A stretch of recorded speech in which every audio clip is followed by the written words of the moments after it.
నా పేరు జీవన్ కుమార్ అండి. నేను ఇండియన్ రెడ్ క్రాస్ అనంతపూర్కి పబ్లిక్ రిలేషన్ ఆఫీసర్ని.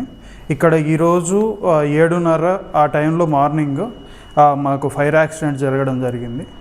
ఒక ఫ్రిడ్జ్ ఉండడం, ఆ ఫ్రిడ్జ్లో షార్ట్ సర్క్యూట్ వచ్చి పేలడం ద్వారా ఉన్నటువంటి ఎక్విప్మెంట్ ఇదంతా కూడా ఇక్కడ ఉన్నటువంటి 2 రూములు అనేవి డ్యామేజ్ కావడం జరిగింది. నియర్లీ 10 లక్షలు ఎక్విప్మెంటు, అలాగే ఈ చుట్టుపక్కల ఉన్నది అంతా కలిపి 15 లక్షల ఎక్విప్మెంట్ కాలిపోవడం జరిగింది.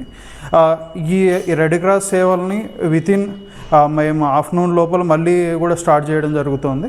ఓన్లీ టెక్నికల్ రూమ్ మాత్రమే ఇలా డ్యామేజ్ జరగడం జరిగింది. మిగతా రూమ్ అన్నీ కూడా చాలా సేఫ్గా ఉన్నాయి. మాకు ఫోన్ చేసినటువంటి చాలా తక్కువ టైంలోనే ఫైర్ డిపార్ట్మెంట్ వాళ్ళు వచ్చి ఇక్కడ చాలా హెల్ప్ చేయడం జరిగింది. వాళ్ళు రావడంతో ఇక్కడ ఈ మంటల్ని ఈ తక్కువ డ్యామేజ్తో అరికట్టడం జరిగింది. దాంతోపాటుగా మా దగ్గర ఉన్నటువంటి ఫైర్ ఎక్విప్మెంట్తో ట్రై చేసాం, కానీ అది గ్యాస్ అవ్వడం ద్వారా మాకు కంట్రోల్ అవ్వలేదు. దాని తర్వాత కాల్ చేసినటువంటి వితిన్ సెకండ్స్ లోపల ఫైర్ డిపార్ట్మెంట్ వాళ్ళు వచ్చి కంట్రోల్ చేయడం ద్వారా తక్కువ నష్టంతో బయటపడడం జరిగింది. దాంతోపాటుగా మా యొక్క సేవలను వితిన్ ఈరోజు 2 గంటల నుండి ప్రారంభం చేయడం జరుగుతుంది.